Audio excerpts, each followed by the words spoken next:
time for announcements. More announcements. There's so many things happening this year, 2019, on the River's Edge. We're so excited to announce we have new shows coming. We have the #1 movie in America, which is going to be coming to the River's Edge this Sunday. We're going to be talking with Sean Collier about that at 7:15. But before that, we have to talk about the weather. We don't have Heather here. We miss Heather with the weather. We were just talking about her before the show started. We have no Heather, but we still have weather. And the snow is coming, allegedly. Yeah. Allegedly, the snow is coming. I have my doubts. People are causing a storm. Everyone's in a ruckus. The governor has declared a state of emergency for Pennsylvania. And I'm interested to see how little snow we actually get. Yeah, I saw it on the news before came to the studio today. Everybody was saying, if you don't have to leave the house, don't leave. Don't do it. Yeah. That's what they're saying. Don't do it. But they say that all the time. They say that about every little dusting that comes to Pittsburgh. Oh, don't take the chance. Don't take the chance. Well, the entire world would stop if everyone stopped going out every single time somebody said, don't take the chance. Right. There's one artist who really impictured the entire craze over the winter, and we're going to show it to you here on the River's Edge. This is River Talk. Jay Cooper is with me. I'm Brian Crawford. We're broadcasting from the beautiful, wonderful Mr. Small's Theater, which I'm excited to say we have a show, another new show coming to the network, January 26th. Be sure to tune in as the River's Edge dives into a new venture with the launch of our live performance studio. You can actually see the live performance studio right here. We're gonna do a quick little view. You can't see much because we have the camera pointed in a weird way, but that gives you a little bit of a taste of what's coming. But it's coming here on January 26th, the live performance studio. Super excited. I'm looking forward to that. And it's going to have live performances from Nameless in August, the Liz Berlin Band, and Jeremy K. Wood. It's going to be an action-packed night of music. We're going to explain how we put these two rooms together, and we're going to talk about a new show coming to the network that is for Mr. Small's Theater, a show based on what is happening here in the venue, and that's all going to be announced on January 26th, so be sure to tune in to that. But before we jump into all of that, I got to show you this picture, Jay. It's incredible. Look it up online. It's an artist who has a picture of milk and bread and toilet paper. Okay. And it's like an art rendition. And it really just shows you how crazy people are. Because this is like a big thing. People, this is how people are. They run out to the stores. It was crazy. We talked about Family Dollar closing. I was in there the one day. Everything was bought and sold except for the milk. My mind was blown because there was a dusting out there, and I assumed that would be the first thing to go. Yeah. But why do people act like every time it snows, it's Armageddon? You drive down the road. You can't get anywhere. People are driving so slowly. Now, I understand you're a new driver, right, Jay? So I can understand new drivers. I can understand elderly people who are driving slowly, who are stocking up on bread and all of this stuff. But my God, these people who are like middle age, you've seen snow every year in your life for the past 30 years. It's not a surprise. It's not a surprise. So why? What is it with people's mind? Is it a tunnel thing, like the Squirrel Hill tunnels? It's a panic thing. That's all it is. It's just a panic thing. It's a panic thing. Why are they panicking? I don't know. Like, they feel like it's going to be like something that's going to hold them back for like a long time or something, when really it's only going to be a temporary thing. Hell, it may not even hit Pittsburgh at all. You know how Pittsburgh weather is. Sometimes they're right, sometimes they're wrong. I wouldn't be surprised if they hit Erie and then they just, the snowstorm just sweep past us. Like, we might get a little dust of snow. Yeah. Maybe an inch or two, but they're talking about sleet and all that stuff and sliding and everything, and it's just being really, really bad. And I'm like, I don't know. I'm a little skeptic, but we'll see. We'll see. They said it was going to start sometime at 10 o'clock in the morning and going throughout the day. So I don't know. We'll see. I don't believe it. I will be keeping my face to the window because I got things to do tomorrow. I just don't care. Here's the thing. Whatever I want to do, I do. I remember the one time I went to an open mic, and I just went to go enjoy it because I was looking for something to do. I was working those crazy hours. It was back when I was working the really bad hours at work, the mid-shift. And it was really, really rare when I got a day off. And I got a day off, and it was just freezing rain everywhere. And I thought, you MFers. I am not going to ruin my day off sitting inside because of the rain, because of the ice, because of the snow. Right. So I drove to Lawrenceville, and it was like a slinky. I was just all over the place, like a wet spaghetti noodle. That's the way I was driving, just swerving in and out of every lane, but I was the only one on the road, so it was okay. Because it was literally just one giant sheet of ice, but I'll be damned if a little weather gets in the way of what I want to do, and I made it, and I had a good time. So was there anybody that was at this place? Yeah, there were people there. I was surprised. Other people were there. showed up. Okay. It was I was at a place in Bloomfield. I don't think they have the open mic there anymore. But yeah, I went down. I had a good time, and I will never let weather get in the way. That's basically the moral of the story. Never. I like that. Yeah. And I used to be a professional driver, and I used to have to drive in this stuff in a box truck. So driving it in a personal vehicle, that's easy. Yeah. Try doing it in a large box truck, especially a large box truck that... Didn't you pick me up in a box truck? No, I didn't. No, it was a van or something. I don't know. Maybe. Yeah. But anyways, I had a big box truck, balding tires. I used to do that all the time. It was like a game, you know. How can I stay on the road as I'm driving in a box truck with balding tires? You're pretty good. Yeah, I'm good. You're a pretty good driver. I'm a good driver. I mean, I've seen you. Yeah. You've driven me around in all kinds of weather and stuff. I'm surprised you didn't. I don't know, go into race driving or something. I don't know. Why? Because I'm a maniac on the road and I'm always pissed off? Yeah. Plus, you haven't crashed into anything, so maybe it's just true. That I know of. Speaking of driving and speaking of sobriety and things like that, the Cooper's Corner segment has to do with police trying to get you drunk. Jay, take it away. Should I do the beatbox? We got to do the beatbox, yeah. We got to do it? Okay. It's like the thing. Y'all ready? Cooper's Corner. Cooper's Corner. Cooper's Corner. I'm okay, Ossifer. Cooper's Corner. Yes. Okay. What do we want to talk about on this one for Cooper's Corner? I found this article very interesting. It's going down in a town in Kutztown, PA. Where's the article from? What's the article from? Yeah, what's the site? Oh, you know what? I left the site out. That's all right. Let's go with it. We'll circle back. If anybody want to know, we'll go back to it. I'll look it up for you. But this takes place in Kutztown, PA. This Pennsylvania Police Department that is looking for 3 volunteers to voluntarily drink hard liquor to the point of inebriation, be drunk, all for the sole purpose so that way their officers can be trained on how to administer field sobriety tests during traffic stops.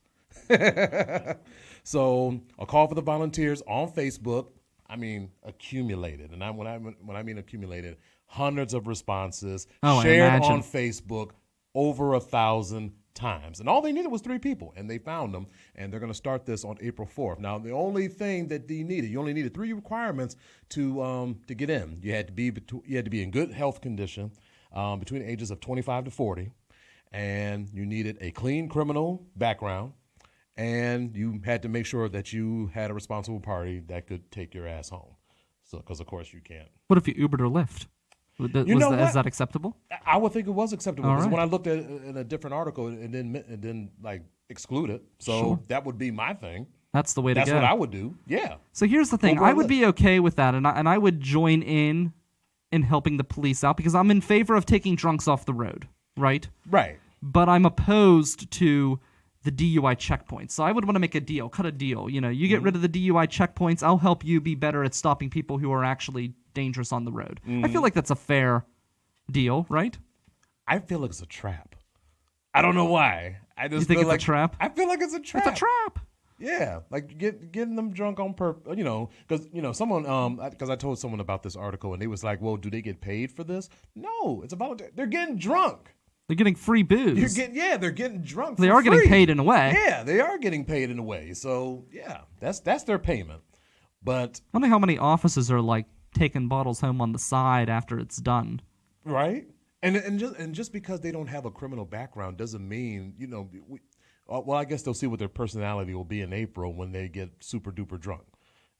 What if they try to start a fight with the cops?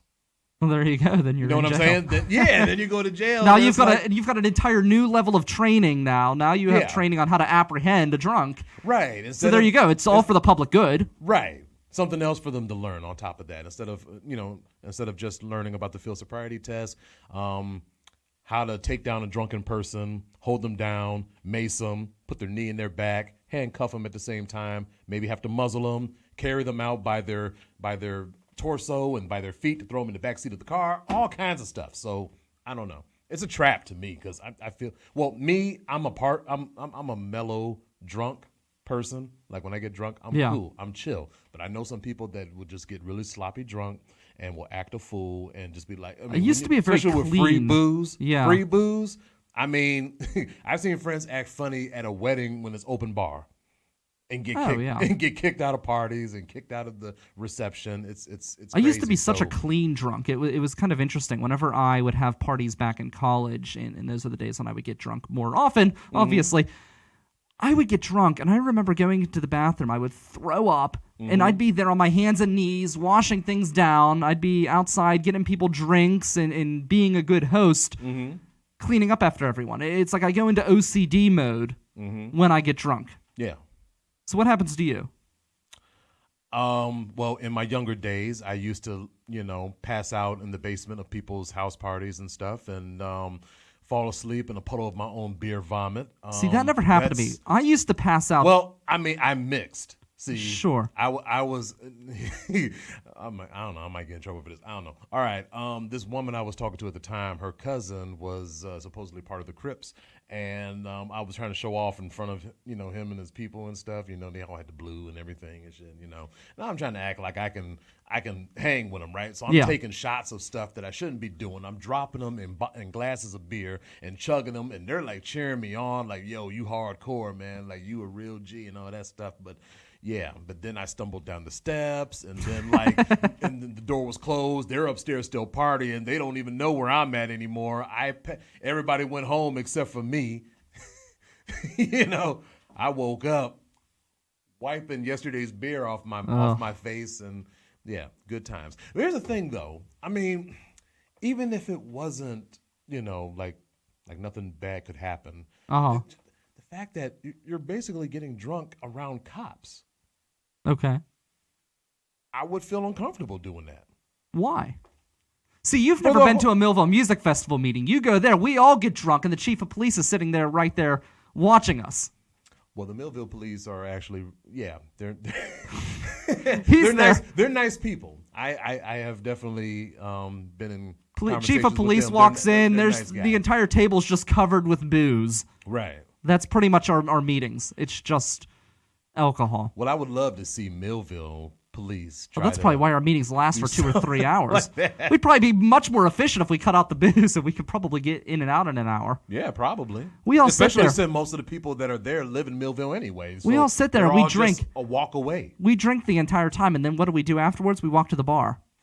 Yeah. That's basically how the Millville Music Festival has been built. It's been you built on alcohol. Yeah, when you don't feel like standing no more, when you don't feel like leaning on people's houses or people's businesses, just go to a bar and sit down and have something. Oh, no, I mean, we're at a table. There. We're sitting there at a big conference table. Oh, okay. With just an entire spread of alcohol. We get loosened up. Mm-hmm. We accomplish a few things. Mm-hmm. And then we stumble our way into the bar down the street. Now, I know this is a few more. Okay, well, I like the sound of that. Now, I know it's against regulations for them, but I think I would be a little more comfortable if the police were to have a couple drinks with me. That way I wouldn't feel as bad. That'll loosen you up. Well, yeah, I would feel more comfortable all right. drinking around them. That's like somebody handing me a bag of weed and said, here, smoke this, and that way we can test you later and stuff. And I don't think they do a field sobriety test for stoners yet, I don't think. I'm not sure. They probably just smell it on you and. Yeah, and you know what? That's a bad thing too. That's why I don't let nobody in my car that do. I'm like, dude, you got anything on you? Nah, man. I just smell. Change your clothes. Change your clothes. Good luck in the music industry. I know, right? Yeah. They're gonna have to just meet me. All right. And they're not getting in my car. In a little bit, we've got the Hood Rat of the Week, and we also have some more information. We spoke about bread and milk in the beginning of the show. Some people are hurting from the government shutdown. There are Yeah. solutions out there, and we're going to talk about one of them coming up in a little bit. But right now, we do want to introduce the newest show to the River's Edge. I'm very excited and very happy to welcome the #1 movie in America. And one of the hosts join us right now. It's Sean Collier, right across the table. Sean, welcome. Thank you. Welcome to River Talk. Welcome to the River's Edge Radio Applause Network. is patently unnecessary, but thank you very much for having me. Yeah, I'm really excited about this show for a few reasons. One, it's great to have you in with the River's Edge and your team, which you have a really great cast working on the #1 movie in America. So I'm really excited about that. Thank you. I was really excited also that you brought in Camila Adams because I know of her work, and when I saw her walk into the door, I thought, oh man, we got Camila on the network because I had been thinking about ways to make that happen. So I'm glad that you made that happen for me. We #1 movie in America is kind of a reboot. After years of complaining about Hollywood reboots, we rebooted ourselves. Of the podcast that Aaron Kleiber and I have done for years called You Can't Handle the Truth, where we were reviewing new movies. We were reviewing them on the spot in the theater. And we did that for a while, and we had a good time with it, and it just kind of ran its course after 250 episodes of it. You know, we wanted something new. And when we were trying to come up with an idea, we thought back to our 200th episode where we had a big debate about what was the best year in movie history. And that cast was me and Aaron and Camila and Robin Hitchcock.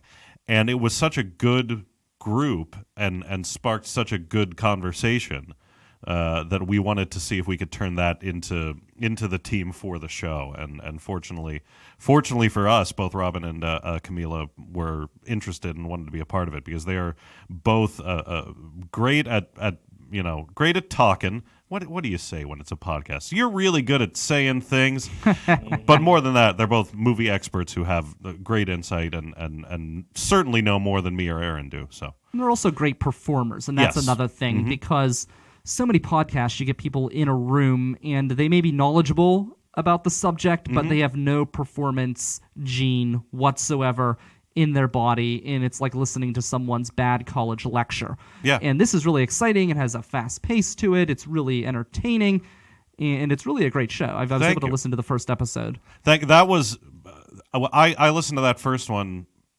as we were posting it, and obviously I had been there, but especially recording the first episode under a new concept. As you know, I was thinking about 15 different things and trying to remember how we wanted to structure it and everything that I had to say about the first film, Sharky's Machine. And so I wasn't really kind of paying attention to it as it was happening. And I listened back and I thought, oh, wait, this is funny. And that's not on me. That's the interplay between especially Aaron and Camila and Robin. I'm kind of quarterbacking it, but what results is a really funny show, and I'm energized and excited by it. How many #1 Absolutely. movies are there? That was a long process because for all of there's so much data about this that it's all there waiting, but there was no list or site I could find that just listed all of them. Oh, really? So I had to make that list. Wow. The full chart, the full weekend box office chart, only goes back to 1982, which is a nice cap because beyond that, who would listen to the show? It's like, oh hey, we're on part 4 about Dr. Zhivago. No, nobody cares. So 1982 was a nice cutoff, but since 1982, there have been about 1,150 #1 movies. Wow. So the idea that we're going to get to all of them, that's very, if we conquer death as a species, we might have enough time to get through all of them. Really, we're just doing it at random, but that does make a pretty deep pool to pull from. It also makes it fun because it's almost like a game in a way. You're picking it on the show that before the previous show. Yeah. And I like the idea that you announce it on the previous show so your listeners have a chance to watch and almost be part of the conversation, which is kind of cool.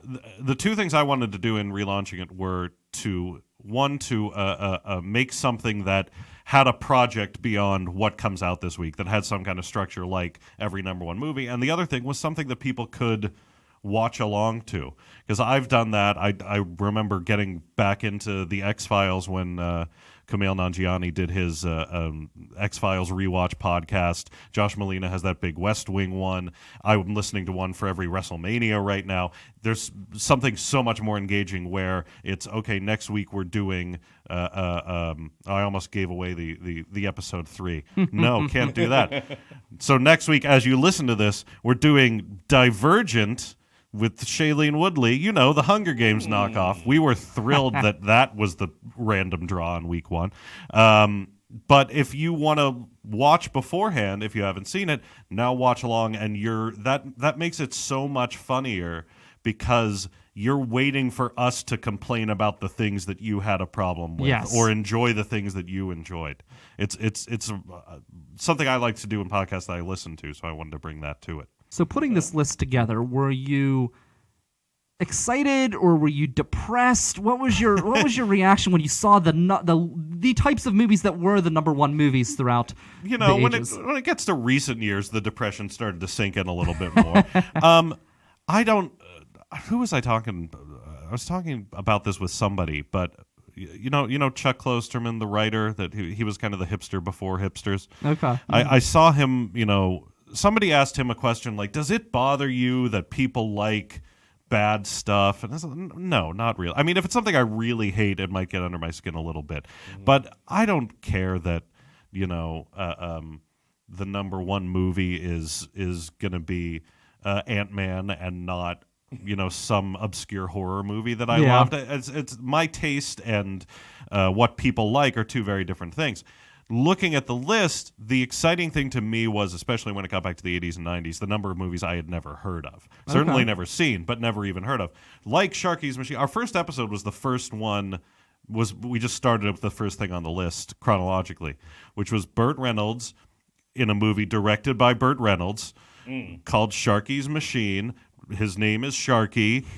He doesn't have a machine. He has a bunch of cops that someone says, you got a real machine going here, Sharky. That's the only reason for the title. And I had never heard of this movie. I never would have watched this movie. Okay. I won't tell you it's the best thing I've ever seen, but there's no way I would have watched that if it weren't for this. And that's what I'm enjoying about it.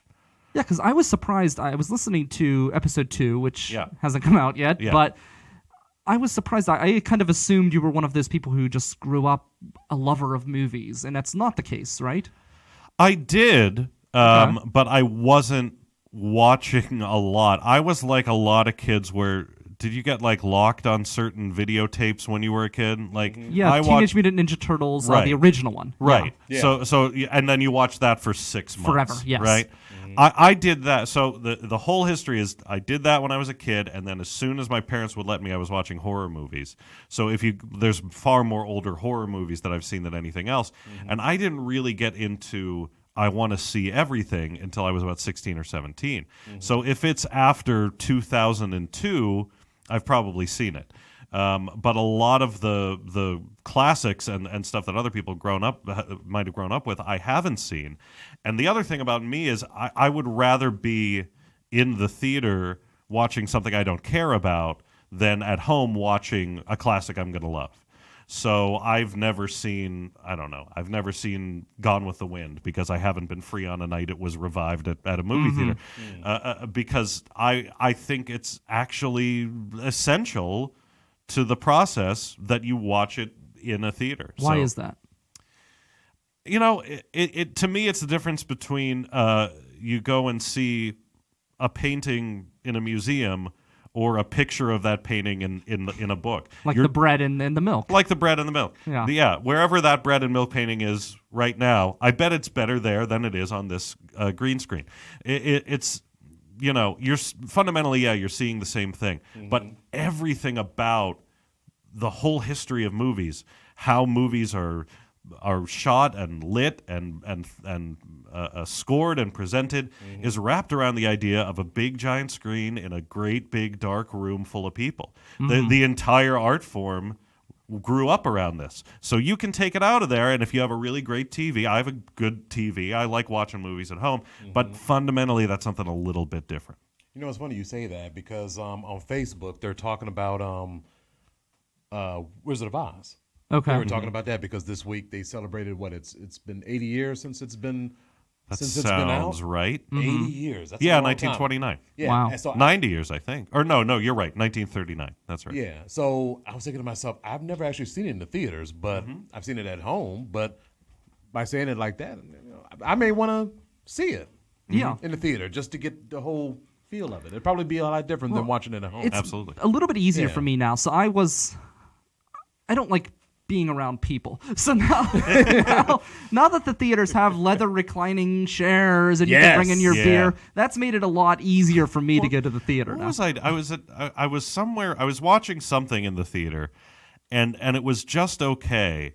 And it gave me time to think. I really prefer when I go to a place and there aren't all that many people there. Yeah. Yes. You know, like Me too. I went to so many more Pirates games when it cost $7 and you could walk in and Sure. basically have a section to yourself, right? Like I want to be in a communal environment. I just don't want anyone actually that close to me. Jay, you stood next to me at an NXT wrestling show at Stage Yes. AE, and the worst part of that was there was a guy right in front of us who had an unfunny thing to yell out every 45 seconds. Yeah, and he I was put annoying. up I put up with it till intermission, and then I was like, I'll catch you later. I'm going to just the full other side of the building. Yeah. I wasn't You mad know? at you. I wasn't No, mad no. at you for leaving. That had nothing to do with you. That had to do with Chuckles I up was- front. I agree. I was at Yeah. a show the other day. It was a month ago or so. It was the Pittsburgh Christmas Carol, new Pittsburgh Christmas Carol. I'm there, and it was one of the people who was working there. They were working the curtain. They basically, I felt like I was sitting on her lap. I could feel her breath breathing on my neck. The guy 2 people down from me was just laughing hysterically over everything. And yes, it was a comedy. It was funny, but it wasn't that funny. And I don't say that as a negative thing about the show. Nothing can be that funny for as much as this guy was laughing. Nothing on earth is that funny where you laugh nonstop, out loud, hysterically. Yeah. And it was just like, oh my goodness, I wish I had the money to just rent Yeah. the entire place and just bring a few select friends and watch it Right. there. There's a bizarre sociological thing I can't understand. I've never explained it. I've been going to sneak previews for 10 years to review new movies. And these are packed with people who got in for free. I don't entirely know where people get passes. Some people get them through work. Some people, you used to see in the city paper, it'll say, go stop by the Kogos on Camp Horn Road, and you can pick up free passes to see that running away dog movie, whatever it was. But people know how to do this. So there's people who, make a habit of getting these sneak preview passes. And those audiences are so much more enthusiastic than any normal group of people. Oh, wow. So every comedy is the funniest thing they've ever seen. They're clapping at the end of every movie. They're cheering, and they're so into it. And it's like, does it being free make it a better movie? Like, are you just so happy that you're out and you didn't have to pay that you're completely forgiving? I think that happened one time. I went to go see I Feel Pretty. Okay. And It was fine. it was cool. It was a cool Amy Schumer movie, but everybody was laughing their heads off, and I'm like you said, why are you laughing so hard? Yeah, it's not that funny. It's Like not it was that good. It's I mean, and I would say that the Pittsburgh Christmas Carol was that good, but it wasn't that hysterically funny. It was really well put together. I I'm want to talk. distracted by other people. This is why I take vacations alone. Yeah, exactly. So I want to talk a little bit about your history with the River's Edge, because this is kind of interesting. We have you here. You were one of the only guests, one of the few guests to make it into the old Closet Attic studio. And that was nice. You thought it was nice. It was nice in that, I left there thinking, I wish I had a studio in a closet. And I had no need of one. Yeah. I was just like, it's nice that this is in his home. He has a nice little place tucked away where he can talk at things. That's good. Yeah. Yeah. Well, the reason why it was there is that was the only room in the house where we could get any kind of acoustic sanity. Every other room in that house, because it was an old house that's probably 100-some years old, so every room, it just had this huge reverb, and you just couldn't broadcast anywhere else. So that's why we ended up there in the closet. But you were there. And then also, I don't know if you're aware, I don't think I've ever told you, but I was on a show I didn't know about. What's this? I was on a show I didn't know about. You were? Which? No, you thought I was joking. making you aware That's of where that. you're Yeah. going. No, I was going to say, you actually inspired one of the podcasts that we have here on the River's Edge. Yeah. How? So this has to do with the with your previous show, You Can't Handle the Truth. Yeah. And several of the episodes, you would just be there by yourself. You were in a car, and you were literally driving home. Yeah. Reviewing the movie. Yeah. And I listened to it, and I thought, you know what? That's actually not a bad concept. So my friend Randy and I, who love going to museums, we decided to kind of steal your idea and tweak it a little. Yeah. Yeah. I wasn't doing that much with it. No. Well, we created the Culture Cruise, and it's literally a podcast that is recorded while driving. We would drive to a museum and explain where we're going, talk a little bit about the history, what we expect to see, and then we would give our response on the return ride home. So we would give what we thought. But it was great because I'm a very aggressive driver. Randy is not. So on the Culture Cruise, if I was driving, I'd be, slamming on the horn, yelling at people and everything else. If Randy was driving, I would be yelling at Randy for not slamming on the horn and yelling at people and trying to get them to drive. No, it adds a really nice flavor to what you're doing, doesn't it? It does, yeah. And that was the first concept. Somewhere on some phone in a drawer is a file of me trying that on a movie probably a year before You Can't Handle the Truth started, where that was my first idea. Is I'll start recording and I'll stop when I get home. And then Aaron told me he wanted to do a podcast, and obviously, he's hilarious and a movie lover and bit of a big deal. Jay, I don't know if you've heard, Aaron Clyburn, big deal. So I wanted to do it with him, but the original idea was, it'd be cool. People don't, and this is what inspired it, I think, generally, people don't do what critics do, which is think about a movie for a couple of days and let it digest and then respond to it later. People talk about a movie in the car on the way home, and then they move on with their lives. So we wanted to try to capture that. And I'm just thrilled that someone is doing that with something now that we've abandoned the concept. Well, we're kind of on a hiatus, but we're hoping to bring it back. We're hoping to bring it back. Get there.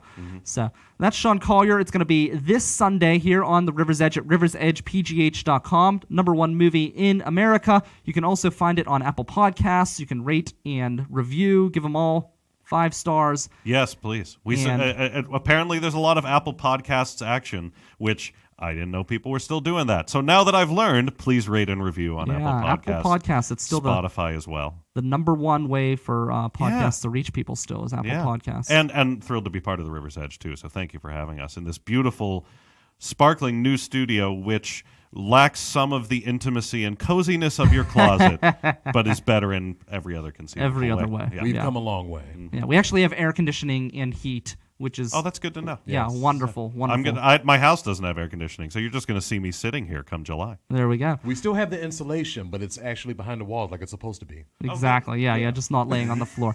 So that's Sean Collier, the #1 movie in America. It starts this Sunday on the River's Edge at riversedgepgh.com. It's going to be at 10 a.m. right after Fishing Without Bait. That's Shay Cooper. I'm Brian Crawford, and we'll be right back with the Hood Rat of the Week here on the River's Edge. Hey folks, it's Mike Sasson of The Mike Sasson Show. Me and Alex, my producer extraordinaire, looked at the landscape of internet radio and figured if we want to make it, we've got to work at least an hour earlier. Now on at 9 a.m. every Tuesday on the River's Edge, a new kind of radio. Get ready to get geeky and get awesome. Join the Awesome Cast where they look at the tech talk from the Pittsburgh State of Mind, where the people working in technology and media in the Steel City have their voice. Find out more at awesomecast.com or right here on the River's Edge, Saturdays at 9 a.m. You just heard Boulevard of the Allies, Number in Blood here on River Talk. I'm here with Jay Cooper. We're happy to say that Sean Collier has decided to stick around for the rest of the show. I have so many things I could plug that anytime there's a microphone in front of me, I remain as long as humanly possible. Just in case I get the opportunity to promote something else I'm involved in. We do have like the end of the show where we all just give our plugs, so that'll work. Yeah, you can save 14 minutes for me. You can also do a quick early plug. No, I'll save it. We'll save it. All right, he's saving it. So we've got #1 movie in America. That's the plug for now. That's right. Yeah.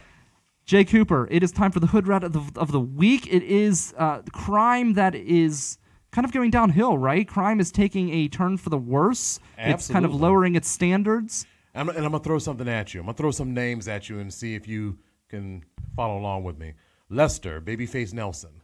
Charles, Pretty Boy Floyd. George, Machine Gun Kelly Barnes. Steve, Handjob Getter Jones, Al Scarface Capone. What do all these guys have in common? Handjob getter? Yeah, Handjob Getter. These are mafiosos, aren't they? Yeah, every single one of them. Yeah, big time mobsters from the 40s, man. Big time people. Weird and stuff. names. Yeah, they all have weird names, and that is why this man is the subject of my Hood Rat of the Week. This 21-year-old man by the name of Anthony Ward goes by the nickname of Doo-Doo Butt. That's awful. Yes, Doo-Doo Butt has been apprehended after being captured by the regional police and the Baltimore police, and he had the U.S. Marshals on him. So this guy, bad news. He shot somebody. Supposedly the incident happened where he was driving and a kid on a dirt bike crashed into his car. Oh. And he shot the guy. So but the kid is in stable condition. But he also was in for another murder that he did, and he's been on the run for a couple of months. And they finally got him right here in Pennsylvania, over here at I'm trying to figure out what Spring Grove, Pennsylvania. Yeah. So what did he do? Did he gas him to death? No.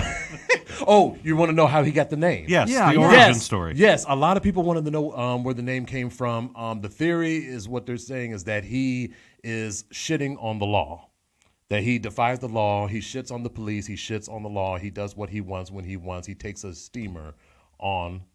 No. Yeah, he was on 14 justice. and he shit himself, and he's been doo-doo butt ever since. That's what it is. Let's not try to retcon. That could be what started it, but because what they said in the article, I'm like, there's got to be more to it than that. I wish they would go more into it, but for those of you who want to see more in that article, just go to rare.us, or you can go to wbalt.com, because that was an interesting article, just the name alone. And doo-doo butt. Sound like my how concept, does that, the guy. How is that like a nefarious, name? It doesn't sound intimidating at all. It's like, it doesn't sound intimidating, but at the same time, you're thinking to yourself, well, he's got to be crazy to have a name like that, though, right? I guess. He's got to be. It's got to be a little crazy. It's one way or the other. Either he's the softest guy in town, or he's so insane that he could say, "Hi, I'm doo-doo butt," and you would go, "Yes, sir."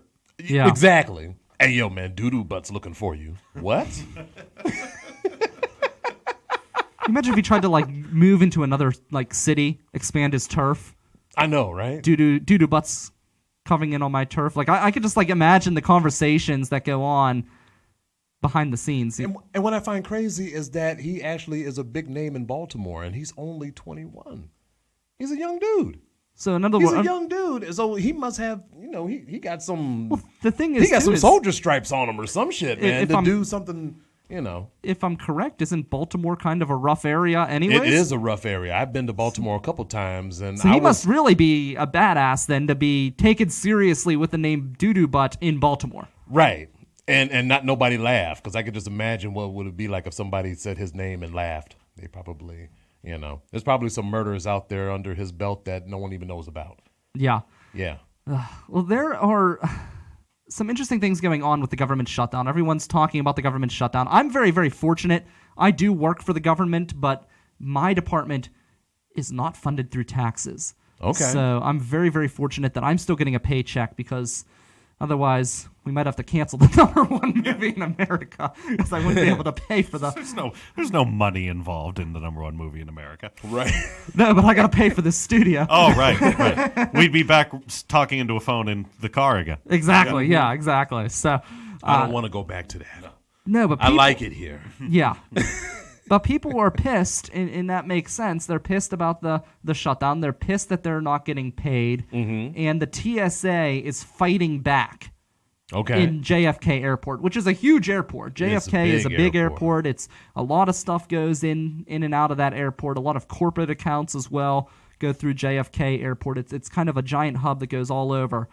Well, the article, I'll read the headline from Yahoo, because it pretty much says it all. It says, unpaid TSA agents no longer giving a fuck play uncensored rap music in airports. That's what I'm talking about. Play Eminem all through the damn place. Tupac, Biggie, all that shit. Yeah. I want people to walk up the escalator and hear Lil Wayne as they... Well, we were talking about Doo-Doo Head, or is that his name? Doo-Doo Butt. We were talking about Doo-Doo Butt, and apparently they did play the musical poop joke song from Kanye West. Nice. Yeah, so they're getting very creative. I don't blame them. Can you imagine being forced to go back to work, or you lose your job and not getting paid? I'd be pissed. I'd be pissed. Yeah. I don't know how they do it. Like, and especially some of these people have kids, and people have this like mentality that government workers all make a ton of money. And I'll say, when I worked for the House of Representatives as a staffer, I only made like $11 an hour. It wasn't like I was rolling in the dough. No, of course I had incredible health care. One of the big debates when I was working there is that we had free health care working for the House. And then they decided that they were going to make us pay 1%, and people went ballistic. They couldn't believe that they had to pay for their health care. And it's like, it is 1% of your pay. You're not going to notice it gone. I would. No, I'm kidding. But I'm getting money taken off of me anyway that I don't even know about, so yeah. You're always getting stuff taken, of course. That's I worked all these hours. I worked 74 hours for Christmas, and my paycheck came in, and it wasn't much more than a normal paycheck because all of it went to taxes. And they're bringing back IRS workers now. I mentioned this on the other show, so that way people can get their tax returns out. And my aunt, I love her, but she's on Facebook saying, well, I bet you the people who aren't working are going to be happy to get their tax returns. And I'm like, they'd rather be working and just get a paycheck. They'd rather get their money that way. Along with getting their tax return. Yeah, of course. So, but the TSA is fighting back, and I'm glad, because they're probably the only people in the government that have the power to fight back. Okay. Because if you think about it, if you're somebody who works for the government, say you're say you're Nancy Pelosi, because Trump just pulled her plane. You heard about that controversy, right? I did. Yeah. So yeah, you have a comment? What? Go ahead. What universe are we living in? I know. Hey, the government's shut down. You probably shouldn't make a speech right now. Oh yeah? Well, you don't get a plane. Come on. Well, you saw the picture of him with the fast food, right? Oh God.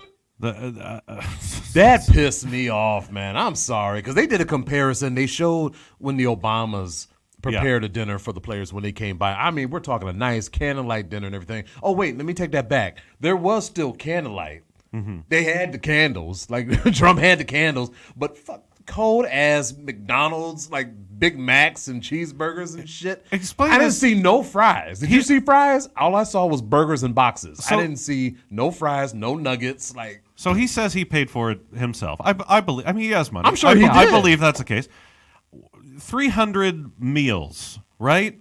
Even if you get the value meal, that's about $1,000. Yeah. You can get a solid caterer for $1,000. You could get anybody to come in, and for $1,000 for it's a football team. It's what, 50 people, 60 people. You could get food for 50 people. It doesn't have to be, hey, go to Wendy's. What is he? Does he owe Wendy's money?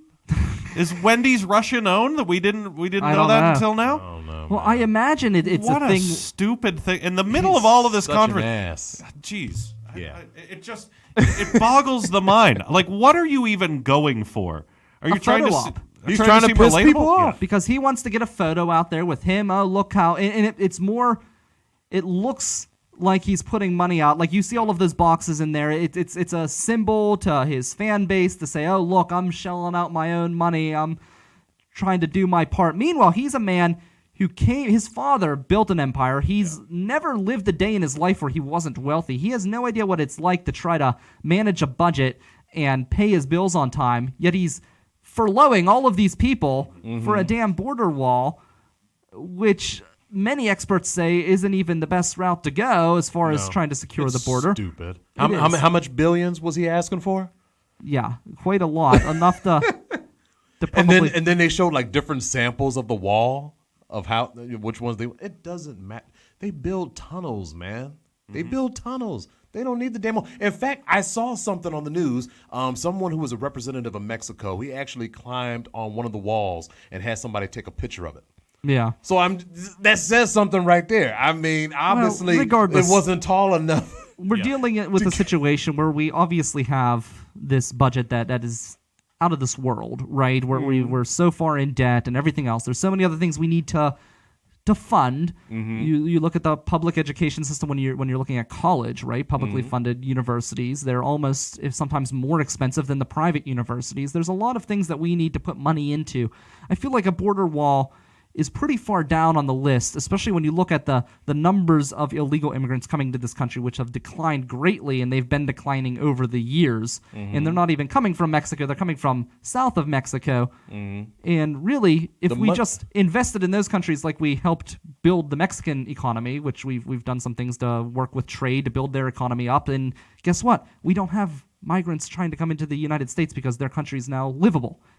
You can replicate the same thing down south of Mexico. And besides those people, I mean, just our people alone, the Americans, there's just so many things that the money could be used towards that. Flint still doesn't have any good water. Neither does Pittsburgh. We have worse water than Flint. I mean, I'm just saying, though. I mean, I think theirs is worse. No, it's not. The studies have shown that the water in Pittsburgh has more lead in it than Flint. Theirs is just a funny color. Theirs is just a funny... So, that's gross. Now they are But how long has it been, though? Since that incident? 5 years. Yeah. 5 years? Yeah. That's ridiculous. 5 years. Yeah. Nothing. They haven't done nothing. And I heard that from a couple of my coworkers about their access cards, the food stamps and stuff. Like they got their February stuff coming in, but nobody's accepting them. Oh, wow. Yeah, that's what I heard. I was just like, who's not accepting them? Like nobody? They was like, nope, not 7-Eleven, not what's that? Sam's Club? Yeah. No I did not know that. Yeah, That's so I'm just like, wow, really? Huh. But my point is Nancy Pelosi no longer has a plane, so she'll have to go through the TSA, and they have the power to arrest somebody. So even Congress, they have them, they no one's going to stop them from playing the rap music is basically my point with that. Yeah, play that shit all day long. And speaking of food and the government shutdown, North Hills Community Outreach, which has a location right here in Millville, actually right next door to us, right next door to Mr. Smalls. They have an office right there. They are offering aid for government workers who have lost their income. Nice. So you can definitely look into them. They've got they have helped in 2017, 2018. They helped 3,486 families with more than $1 million in funds, goods, and services. So they do a lot of great things to the community. They wanted me to get this information out there. So if you need to get hold of them, they're open 9 to 4 throughout the week, and their number is 412-487-6316. That's 412-487-6316, and you can also visit them at nhco.org. So that's the North Hills Community Outreach. If you need assistance, you can check that out. Also check your banks. A lot of banks are offering loans and things like that to try to help people get through this tough time. I'm hoping that's scary too, because often you have to pay that kind of stuff back with interest. I don't know if the banks are what they're doing. I know where I work, a lot of times they'll mess up people's pay, and they'll offer you a cash advance, and they'll only give you 60% of your income, and then they'll try to play games with you. They'll try to get you to pay the cash advance back before you get your paycheck and all sorts of things. So it's just not a good situation to be in. And if I could, not that a furloughed worker or somebody who's working without pay, not that your number one concern is going to the movies, but right across the river in Lawrenceville, Row House announced today that if you're furloughed or if you're being made to work without pay, you get in for free at Row House until the shutdown ends. That's nice. As long as the show isn't sold out, bring your federal ID, and you can. And especially they're having Spielberg Week this week, so it might be good to go and see Jurassic Park or E.T. or Indiana Jones: The Last Crusade and get your mind off of this ridiculous situation for 2 hours. Well, that's the thing, and that's what's so great about things like that. I know after the shooting at the Tree of Life Synagogue, the Carnegie Museums opened their doors for free to everybody. And you're right, you're saying, oh, maybe that's not the number one thing on your mind, but sometimes that can be an escape to get away from your worries, get away from your troubles, and that can be very important and very important to your health as well, because that kind of stress can really take its toll on someone. So, yeah, thanks for that information. I did not know that. So yeah, that just came out today. Yeah, that's great. So, it's crazy. I like to think that River's Edge is a nice distraction. I hope so. Yeah. I hope people enjoy it. So absolutely. People could still get internet, because I know that's one of the first things you would cancel, is your internet service if you are in a situation where you need to feed people. Yeah, it's crazy. Oh, God forbid, without the Wi-Fi. Oh, my God. Oh, I don't know what I would do. I would go insane. No Netflix? Even though they jacked the price up. How much did they jack it up? Do you know? I think they bumped it up to like 15 now. 15? Are you kidding me? I think it's pretty reasonable, given what you're getting. I mean, ask 1997 Brian if he would pay $15 a month for that. I don't know. I've been thinking about it. I'm like, depending on the price, because I need to cut expenses myself, and I find myself. Here's the thing: I have the Amazon Prime, and I use that all the time for shipping. Me too. And I get Hulu for free with my cell phone. So it's like I've already got multiple options. It's like, do I really want to pay for the extra service when I already have 2 other services? You're jacking up the price, and I feel like they're losing a lot of my favorite shows. They just canceled Daredevil, which I was a huge fan of. Daredevil was incredible. Yeah, they're canceling a lot of Marvel stuff, man. Well, that's because of the new Disney thing. The Disney's opening up its own streaming service. Yeah. So Luke Cage got canceled. I'm just like, man, I was really getting into that show. Yeah, they're canceling everything. So they got a lot of comedy specials though. So that's one thing. I feel like they're the king of. But they kept the Jessica online Jones comedy. though. They did keep Jessica Jones. I've yet to see that. So is it good? I like it. You like it? All right. Yeah. There we go. So maybe there's a reason to keep Netflix on anyways. What I like about Netflix is they have the old documentaries. No one else has those old documentaries. You can actually go and watch a documentary that was made like right after World War II, about World War II. Pure propaganda. They have pure propaganda documentaries that you can watch from back in those days, which is really, really interesting just to see the style and the way that the language that they use and things like that. Yeah. And you really can't find that stuff anywhere else. So there is some value to Netflix. My dad likes that type of stuff. I mean, he's, retired military. He likes post-war type stuff like that. Yeah. The thing about the Netflix though is if I were to cancel Netflix in a much less serious way, it's kind of like, the government shutdown. People, they don't have money, they can't spend it. It hurts the whole economy. If I cancel my Netflix, it interferes with an entire group of people's movie and TV watching experience because I have so many people pimping their Netflix off of me. So my dad, my account is out there using my everywhere. Netflix. Oh, my parents, my sister. He even has his own separate one, my former roommate. If I were to cancel Netflix, it would just be an entire chain of people losing their access to movies and television. It would be a panic at the house. I would walk in the house, see my dad with the remote, still trying to find it. Like, hey, there's something wrong with the Netflix, man. Oh God, perish the thought. Yeah. So we'll see. It's a crazy world. I do. The thing is, though, what's crazy is if I were to pay for Hulu, between the 3 services combined, I would still be paying way less than I'd be paying for cable. So, and that's really the thing to consider. Which, nothing against cable. I'm not home enough, and I don't watch enough TV to justify those costs. Me either. I really don't watch that much TV. Well, I DVR stuff, so if I get to it, I get to it. Once it gets to a certain percentage and it's too damn high, just cut it in half. Got to cut it off at about 3 months. It's like you're not going back. Right. Yeah. You would have done it by now. Exactly. I still got The Purge that I saved from USA Network. Yeah, they did that series. Yeah. And I had 1 minute of, I could watch that. No, never mind. Right, I watched one episode. There's still 6 or 7 left, and I'm just like, I'll get to it when I get to it. Jay, what do you have coming up? Well, tomorrow we got Just Janelle's 49.99th Funny, Fabulous, and Fur comedy show. Woo, that was a mouthful. Yeah. Our good friend Janelle from Jan Joy Productions, who runs the Giggles and Grub Club over at Swissville, she's having her birthday comedy bash there, and Raw Rep Joy is going to be the host, and we got a couple of comedians who's going to be roasting her tomorrow night. Weather permitted. We got Alan J, Sharon Daly, Howie D. Mack, Izzy For Real, Paige Pelesnik, and myself. So, it's a free show. Anybody can come to that. So, yeah, come through and watch me make fun of Janelle on her birthday. Cool. Sean, what do you have coming up? Oh, so much. Follow me on Twitter at Sean Collier, PGH. I run a monthly show at Arcade Comedy Theater called Single Player Stand-Up. Yeah. Next one of those is a week from Saturday. Good Jay stuff. has made an appearance. Yes. A week from Saturday, my fabulous co-host is taking over, Julia Metelsky. She's going to run it next weekend, but we're doing that every month. And read my stuff in Pittsburgh Magazine, movie reviews at pittsburghmagazine.com/popcorn.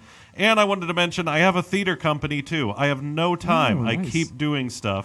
enough. Look at vigilancetheater.com or look up Vigilance Theater Group on Facebook. Had a sold-out run of our inaugural show in November, and we'll be back with another brand new immersive theater production in August of this year. That's Vigilance Theater Group. Incredible. Nice. As I said at the beginning of the show, January 26th, right here on the River's Edge. Be sure to tune in. Click on the video. We're going to be having a live digital concert with Nameless in August, the Liz Berlin Band, and Jeremy Kaywood. We're going to be connecting the two rooms. We've been wanting to do this for years since we moved into this place. It's finally happening. We're going to have Nick Graybill in the studio as well. He's the one who's made it happen.